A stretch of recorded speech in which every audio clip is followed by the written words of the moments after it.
Hi there, welcome. This is Charles Kelly. I'm going to give you my 7 ways to beat the Christmas lockdown blues. Now, the UK, like most of the world, is in a kind of weird sort of lockdown situation where we can't move, we can't do this, we can't go anywhere, even within our own country, our own borders, if you like. So we're in a really weird situation here. Christmas has just been cancelled. Just the other day, when people thought we were going into Christmas and we could have that break from the normal tier 3, tier 4 lockdown rules, and now it's been cancelled, and we're virtually living under martial law without the guns and the army. But they're obviously ready to come out if needed, believe me.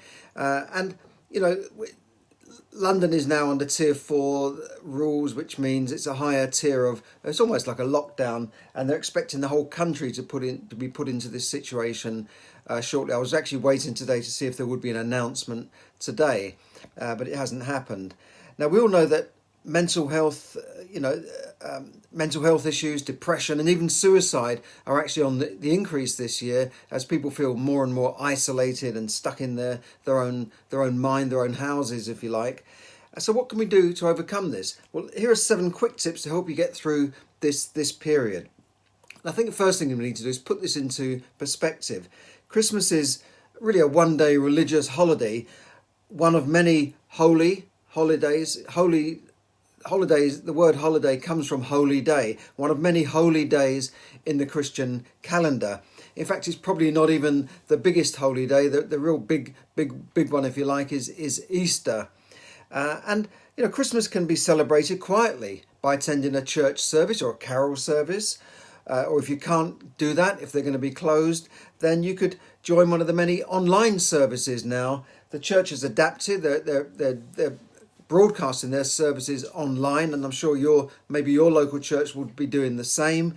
And you can join in these things, and that's really what Christmas is all about. Santa Claus and all this stuff came later. It's not actually part of the Christian belief, Santa Claus. Santa's a different belief altogether. I won't go into the history of that, St. Nicholas and all that sort of stuff, but everything else is really just a kind of a fantasy, really. When you switch these TV shows on, I remember when I was growing up, it was Bing Crosby records and the Andy Williams show and all this stuff.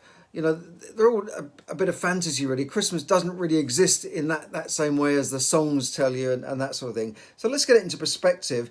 If you can't be with your family on Christmas Day, it's a one-day thing, and you can contact your family in other ways. So why do people have to get so uptight about Christmas every year? Oh, where are we going to go for Christmas? No, you've got to come to us. No, you've got to go to there. No, you can't do this. No, I want turkey, but no, I'm not cooking turkey this year. I'm cooking duck this year. And, it's almost over before you know it, isn't it? You get there, you have your turkey, you're overeating, and then what? Then it's finished, isn't it? And then you're watching films on TV or something. I mean, it's just, perhaps it is time to get back to basics. The shops are closed at the moment, or the kind of shops that you want to go to buy presents are closed. So maybe it's a blessing in disguise that we're not rushing around getting irate with everybody and all this hype that goes on and then overeating altogether. Maybe it's time to get back to basics and just think about it for what it is. If you can't buy anything in the shops at the moment, you can't get your presents. How about this is a little plug for my book, Yes, Money Can Buy You Happiness. Lots of tips about being happy and having money, and you can order it. You can do the Kindle version, or contact me and I'll sort you out a PDF which I'll send you. But that's just, sorry about that. I've got to get that plug in there. Okay, so that's the first thing. Let's get things into perspective. Secondly, get out and exercise. Get out of yourself and start exercising. Thanks God we're still allowed to go out for a walk and get some fresh air. We won't be shot on sight. Yes, and there is some sunlight behind those clouds. If you're in the UK, you think, where's the sun? It's not here. Well, it is behind the clouds and it's sending in sunlight. Otherwise, it'd be dark, wouldn't it? It'd be night time. And, we need sunlight. And actually, yesterday was the shortest day of the year. So from now, we're into winter, but the days will steadily get longer and longer until the midsummer solstice point. So it's the winter solstice yesterday in the UK and parts of Europe, obviously. So sunlight is very important. The government even recommended recently that we're going to give out vitamin D tablets to elderly people who've been locked up the whole year. And I don't know whether to just let them out and get some sun. But anyway, vitamin D, if you can't get any sunlight, vitamin D is important. And, getting back to nature, apart from just the benefits of sunlight and the vitamin D, getting back to nature, according to the mental health charity mind.org, and just being around nature is actually has numerous physical benefits for us. Just literally can lift our spirits. Mind advises a simple walk in the local park, planting a few flowers in a box even, gardening, or just being around animals can actually have several effects, including improving your mood, reduce feelings of stress or anger, help you to take time out to feel more relaxed, improve your physical health, improve your confidence and self-esteem, help you to be more active, obviously getting out, and help you make new connections. Maybe you can wave to someone in the park or talk to someone else who might have a dog or anything like that. Just wave. I was out today and a neighbour waved to me. All right, I didn't hug them or anything, but it was just nice to just wave to somebody and say, hi, how you doing? You're okay. And also provide peer support.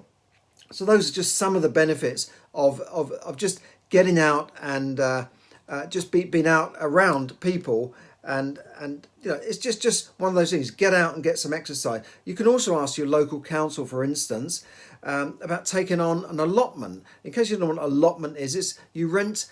It's almost like a strip of land, like when the peasants had this strip farming. But actually, it's not. Don't get confused with that. It's like a piece of land that the council make available to people who want to grow their own fruit and vegetables, who haven't maybe got a big enough garden. And it's proved very popular in recent years. It was popular in the war, then it sort of dropped out of popularity, but now it's become very popular. You might have to get onto a waiting list to grow your own. It's a great way of getting out and meeting people, an allotment. Now, if you can't get to the gym, like most of us at the moment, simple 30-minute walk every day can help. And it can really do wonders for your health. You can also do other exercises from home. Physical activities, you can get little weights, dumbbells, you can lift cans of beans even. But you can also do things like housework. There is a theory that women live longer because they do more housework, and I can believe that. Men sort of sit around and read the paper and put the world to rights. Women are getting on with doing the housework, but I do my own housework. I purposely don't have a cleaner because I want to have that activity of doing the cleaning. Decorating, maybe it's a time to clear out your house, maybe make it look nicer. Clearing out some junk from your spare room, your loft, your garage. Maybe donating that stuff to charity, your unwanted clothes and charity. If you don't wear your clothes for more than a year, you're probably never going to wear them again. So why not give them to someone who can use them and give them to a local charity shop or clothes bin or whatever it is. But it might be time to clear the clutter out of your life. That will certainly make you feel better. So those are a few tips. Now, thirdly, you can use this time to reflect and revisit your goals. Oh, have you got any goals? Well, you should have. I've been listening to just today a podcast by Mark Victor Hansen, and he's the co-author of Chicken Soup for the Soul, or a series of books which have sold, believe it or not, 500 million copies. I think they've sold 300 million copies in China alone. It's an amazing book. Now, Mark said in his life he's had as many as 200 goals that he's working on at any one time. Now, obviously, you don't work on all those at once, but you might have a goal to achieve a certain thing or to visit certain places. But you don't have to just have like 3 or 4 goals. He had 200 goals, and they tend to be big, audacious goals, such as, he wants to provide education and scholarships for millions of children. He's got feeding programs. He's got regeneration programs, all sorts of things. But you don't have to have 200. But you don't have to restrict yourself either to a couple. At 72, Mark Victor Hansen is still going strong. He's still writing more books and setting new goals. He reminds us that if you don't have a goal, then you're not really doing anything. You're not really going anywhere in life. You're like a ship without a rudder, as they say. You're just drifting around. So having a goal, a target, and we call them New Year's resolutions now, can help you get more focused in life and maybe something to get you out of bed in the morning. So just take that time now in this Christmas period, maybe to revisit those and set your targets for the new year. Fourthly, read and listen to more inspirational books and audios. As Mark Victor Hansen, going back to Mark Victor Hansen, he said that the ability to read sets us free and literally opens our minds. Remember that for thousands of years, most people, the majority of people, maybe 99% of people, were not taught to read and were kept down. They were kept in servitude, weren't they? They were kept in slavery until people started to learn to read. That set them free. Reading and writing were preserved for leaders and the scribes. I'm not getting religious here, but maybe the church kept a few secrets to themselves for thousands of years. And that's very important. And listen to inspirational books, which you don't have to buy. You can join Audible, £7 a month. You can download an audio book every month. But you can find so many things free things on YouTube and such. You can find a lot of free resources. Just by you can go to my community page, my Money Tips community page. There's so many things you can read, and just doing a little bit every day, as Brian Tracy used to say, reading for 30 minutes a day can set your day up in the right way. Same as listening to audios and things in your car rather than listening to some of the rubbish that's on the radio. Now, I know there's some great shows on TV and Netflix. I'm not saying don't do those things. Don't listen to Netflix over the holidays. But, if you don't spend all your time in what's called passive entertainment. You just sort of sit there and say, feed me, entertain me. That's passive entertainment. You also need to use your mind. And reading is known for children, to expand their mind, to expand their horizons. So do read and listen to inspirational things and audio books. Definitely something you should do. Even comfort books and novels. It can really expand your mind, expand your vocabulary even. Okay, fifth, keep learning and exercising your brain. Your brain is like a muscle. It needs to exercise, to do something every day, to stretch your mind. Now, the author of and TV personality, Giles Brandreth, you may not know him unless you're in the UK. He wears funny jumpers and stuff. He's been an MP. He's been on numerous TV shows. I've seen him speak live. He's a very good speaker. And he tries to learn a new poem every day. He knows hundreds of poems. And he said that people often say that as we get older, our memories fade. But it's not your memory that's fading. It's actually your power of recall. Now, research is showing that you can fend off the effects of Alzheimer's and dementia, which is growing, by using your brain more actively, doing puzzles, games, reading, learning new things, new skills. Definitely, research is showing that you can fend this off. And it does seem, I never used to hear of Alzheimer's and dementia until fairly recent years, but now it's just becoming one of the biggest killers in the UK. And it's funny that this has expanded during the TV age, where for the last 50 or 60 years, people have spent far more time in front of the box, just being passive and taking in some of the rubbish that comes out and the news all day and this sort of stuff. We're just sitting there. It's almost mind numbing, as you'd say. And it's funny how that has coincided with the growth in Alzheimer's and dementia. Sixth, look up and look ahead. Okay, did you know that just looking up instead of down can literally change your mood? It has an effect. You've heard the expression, haven't you? Things are looking up. You don't say things are looking down, aren't they? No, things are looking up. But you've also heard people say you're looking down at the moment. People who are depressed and down, they literally look down. They look down. They're like this. They're walking around the streets like this. When you see a vagrant and a homeless person, they're walking around the streets. They're not looking up, are they? They're looking like this. So it can make a difference if you learn to sort of look up. Get your shoulders back, look up. It can make a difference. Even that. Looking up at the sky can make you realise that we live in a vast universe. It's not just about get out of your own mind. We live in a vast, not only world but universe. Look up at the stars at night and see the beauty of the ever-changing clouds during the day. You can get apps now where you can point them to the sky and it will tell you, what's in the sky, what stars are in the sky. I love getting out at night and just looking at the stars. And you think, wow, these stars are millions of light years away. To get to those stars, it would take, at the speed of light, if you could travel at the speed of light, which we can't, it would take millions of years to get to those stars. So that light is coming from somewhere millions of light years away. That star may have expired by now. So it's amazing to think how far things are. I know we talk about in Star Trek warp speed. Until we get to warp speed, we're not going to be able to travel this far. It takes years to even get to some of our planets in our solar system. So it's amazing what really is out there. Look up at the sun rising in the morning, or the sun setting at night. Just look at the horizons. Look ahead, not back. That can change your mood. Seventh, count your blessings. Now, we've all heard this before, haven't we? Count your blessings. Use this time to reflect on the many blessings that you have in your life. If you feel down and depressed, remember that there are always millions of people worse off than us. There are millions of people who are going to sleep at night with hungry, or have no shelter. I know we see these ads on TVs. We tend to numb ourselves, but we see things going on in various countries which are still war torn. But think about those people and think, well, hold on a second. The fact that you can listen to this on your phone or on your computer, or you can watch it on Facebook or YouTube, it means that you're better off than millions of people, literally better off. You're probably in that top 10% of the world, just the fact that you can do that.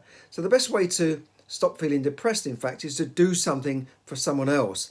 Volunteer or join an organisation like Rotary. I'm in the Rotary. I think I've got somebody on Facebook Live that is in Rotary as well.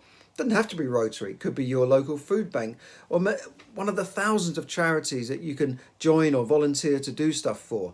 You can even just call up a few people that you know that might be lonely and help them with loneliness over this Christmas period. Now, my experience of being in Rotary, doing stuff for my local community, my local council, and many other organisations I've been involved with, people who volunteer are happier than the average person. They're seldom depressed, even when they face their own challenges in life.